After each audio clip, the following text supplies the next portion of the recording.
ذلت اور رسوائی ہمارے مقدر میں نہیں ہے. ہم ہر مظلوم کے ساجی بھی ہیں, ہم درد بھی ہیں, غم خار بھی ہیں, اور اس کی مدد کرنے والے مددگار بھی ہیں. ہمارا ماضی تو یہ ہے, ہمارا ماضی ہماری عظمتیں رکھتا تو یہ ہے. اور آج 2 ارب مسلمانوں کی آبادی, اور ہمارے سامنے یہ کیا ہو رہا ہے. تو آپ نے فرمایا تھا تمہاری تعداد تھوڑی نہیں ہوگی, تم تعداد میں بہت زیادہ ہوگے, لیکن تمہاری حیثیت سمندری یا سیلابی جو پانی کا ریلا ہوتا ہے. پچھلے یہ چند مہینوں پہلے, پچھلے سال آپ نے اپنے جنوب میں ستلج میں دیکھا سیلابی ریلا آیا تھا. کبھی دیکھیں اس ریلے کے اوپر 2 چیزیں ہوتی ہیں. جب تیز پانی چل رہا ہوتا ہے اس کے اوپر بلبلے پیدا ہوتے ہیں, جھاگ پیدا ہوتی ہے, اور دوسری چیز تنکے, گھاس پھوس, چھڑیاں, شاخیں, مختلف قسم کی ایسی چیزیں جو ہوتی ہیں وہ اس ریلے کے اوپر تیر رہی ہوتی ہیں. نبی کریم صلی اللہ علیہ وسلم نے فرمایا تھا امت تو میری بہت زیادہ ہوگی, حد و حساب سے بالا ہوگی, لیکن ان کی حیثیت وہ یہ سیلابی ریلے کے اوپر آنے والی جھاگ کی, گھاس پھوس کی, تنکوں کی, ایسے آوارہ شاخوں کی, درختوں کے گرے ہوئے پتوں کی, اس کی حیثیت ہوگی. نہ جن کی کوئی بنیاد ہوتی ہے, نہ جڑیں ہوتی ہیں, نہ کوئی مرتبہ ہوتا ہے, نہ مقام ہوتا ہے. وہ سیلابی ریلے کے سہارے پہ ہوتی ہیں. ایک طرف سے تھپیڑا پڑے موجوں کا دوسری طرف بہ جاتی ہیں, آگے سے کوئی ریل آئے تیسری طرف چل پڑتی ہیں. فرمایا میری امت تعداد میں بہت زیادہ ہوگی, لیکن ان کی حیثیت یہ ہوگی ایک دشمن ان کو تھپڑ رسید کرے, یہ بھاگتے ہوئے دوسرے دشمن کی گود میں جائیں گے, آگے سے تھپڑ پڑے یہ تیسری طرف بھاگیں گے. ان کی کوئی اپنی اوقات, کوئی مرتبہ, کوئی مقام, کوئی حیثیت, کوئی سٹیٹس ان کا نہیں. کیا آج ایسا ہے یا نہیں ہے؟ فرمایا میری دشمنوں کے سینوں سے میری امت کا روب ہی ختم ہو جائے گا.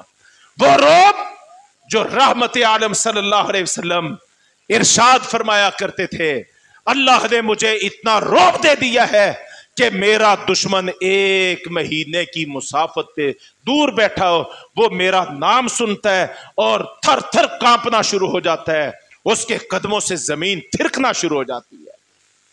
ایک خط گیا تھا میرے اور آپ کے پیغمبر صلی اللہ علیہ وسلم کا, ہرقل دنیا کے سب سے بڑے بادشاہ کے دربار میں جاؤ, صحیح بخاری کے آغاز میں ترجمے والی صحیح بخاری لو اور اس کو پڑھو. ہرقل کا واقعہ, اس نے کہا تھا جب سے عرب کی سرزمین سے مدینہ سے یہ محمد کریم کا خط میرے دربار میں آیا ہے, اے میرے وزیروں, مشیروں, میرے حاشیہ یعنی حاشیہ برداروں اور میرے مشورے کے لوگوں, میرے درباریوں, میں تمہیں دل کی بات کہتا ہوں. میرا چہرہ اجڑا اجڑا تم دیکھ رہے ہو, میرا وجود ایسے سکڑا سکڑا تم دیکھ رہے ہو. یقین مانو جب سے یہ محمد کا خط آیا ہے, میں نے اس خط کو کھول کے پڑھا ہے, اس وقت سے مجھے یہ لگ رہا ہے میرے قدموں سے میرا تاج و تخت نکلا جا رہا ہے, اور بہت جلد وہ وقت آئے گا کہ یہ میرا تاج و تخت, یہ میری سلطنت, یہ رومن امپائر, یہ سب کچھ محمد کریم کے قدموں میں ڈھیر ہونے والا ہے. ہمارا تو نام یہ تھا, ہمارا تو روب یہ تھا. آپ نے فرمایا کہ میری امت کا روب دشمن کے سینے سے نکل جائے گا اور میری ساری امت ایک بیماری میں مبتلا ہو جائے گی.